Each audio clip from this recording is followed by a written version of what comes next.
lebih baiknya lagi kita menggunakan sosiolog yang lebih dekat, lebih relevan dengan kasus-kasus yang akan kita teliti.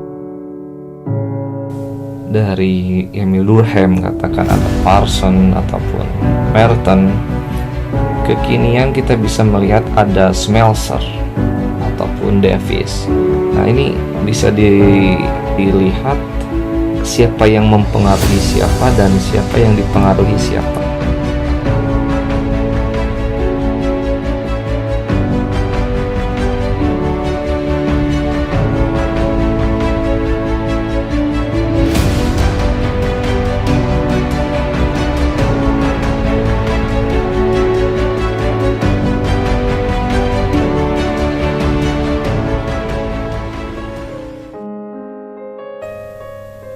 Selamat malam teman-teman. Kembali lagi bertemu dengan podcast CIC bersama saya Agus Mauluddin. Nah, podcast kali ini kita akan membicarakan, ya sebenarnya berangkat dari request dari teman-teman di podcast sebelumnya. Nah, untuk teman-teman yang belum mengikuti channel ini, disilakan untuk memberikan subscribe, juga komen terkait dengan video kami, ataupun ingin request terkait dengan materi yang misalnya perlu untuk dibahas. Dan jangan lupa juga untuk share dan like video-video yang diproduksi oleh CIC. Oke, kita akan membicarakan bagaimana sebetulnya menggunakan teori dalam tulisan, ya lebih spesifiknya dalam pembuatan skripsi untuk S1, tesis untuk S2, dan disertasi untuk S3. Nah, kita fokuskan kepada paradigma besar ataupun cara pandang ataupun perspektif di dalam sosiologi. Satu di antaranya adalah perspektif struktur fungsional. Ketika kita ingin menggunakan paradigma ini, tentu kita harus melihat tokoh ataupun sosiolog yang tentu menggunakan paradigma ini.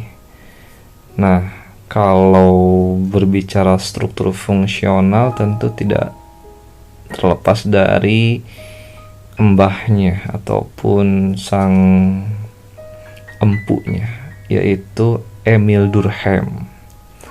Namun sebetulnya untuk penggunaan teori dalam karya tulis, jika kita menggunakan gagasan dari Emil Durkheim untuk menembak fakta fenomena sosial hari ini, sebetulnya terlalu kejauhan.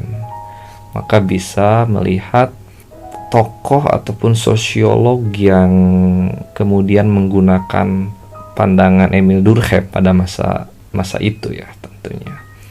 Mungkin kita bisa merujuk ada Talcott Parsons, ada Robert King Merton, dan lain-lain. Namun lebih baiknya lagi kita menggunakan sosiolog yang lebih dekat, lebih relevan dengan kasus-kasus yang akan kita teliti. Kenapa demikian? Karena Durkheim itu melihat fenomena yang lebih makro, ya artinya secara gambaran umum, konteks sosial, kemasyarakatan pada waktu itu, walaupun memang konsep-konsepnya bisa kita gunakan seperti solidaritas sosial, adanya integrasi dan lain-lain, ini sebenarnya relevan juga, suicide. Namun dalam penulisan itu lebih baiknya sosiolog yang lebih kekinian. Nah, itu juga yang memang kami diajarkan di program studi sosiologi di Universitas Indonesia. Ketika menggunakan ataupun untuk menembak kasus itu yang kekinian. Kembali kepada pembahasan sebelumnya, dari Emil Durkheim katakan ada Parson ataupun Merton, kekinian kita bisa melihat ada smelser ataupun device.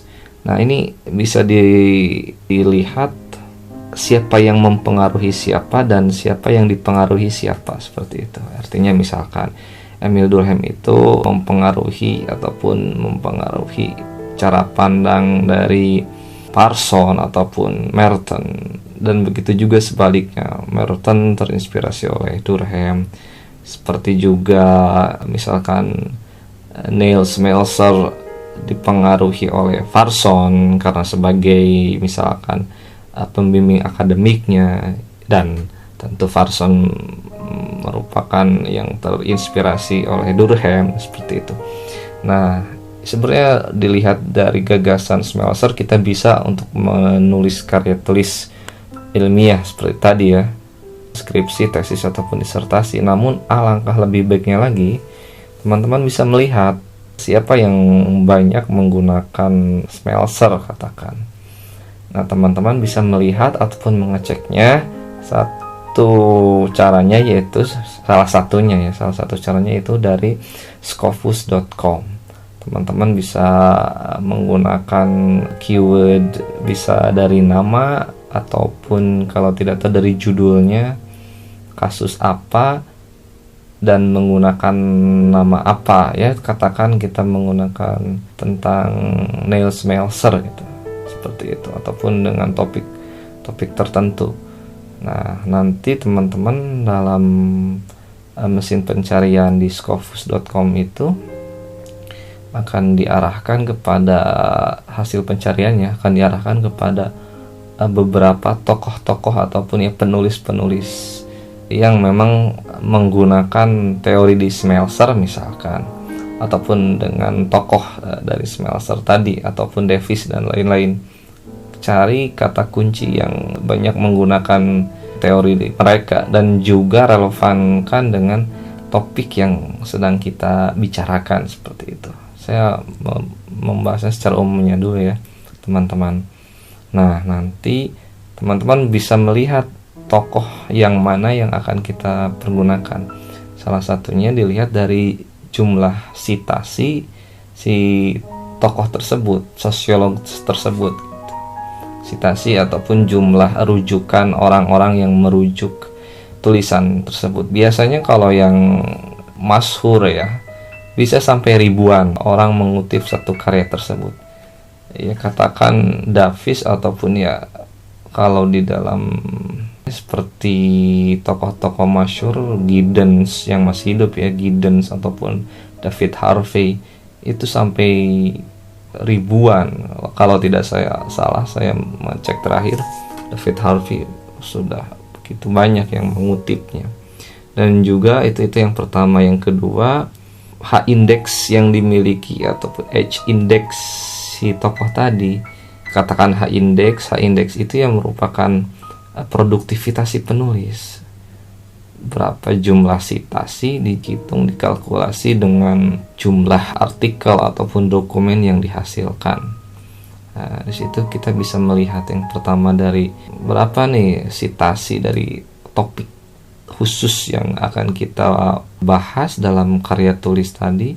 Yang kedua, dilihat H-index si tokoh ataupun si sosiolog yang akan kita gunakan dalam menembak kasus yang akan kita teliti. Oke, teman-teman bisa menerapkan metode ini untuk memilih sebenarnya tokoh mana ataupun sosiolog mana yang relevan untuk melihat kasus topik dalam karya tulis yang akan kita tulis dan akan kita publikasikan. Ini salah satu metode saja, teman-teman juga tentu banyak cara lain dalam menentukannya.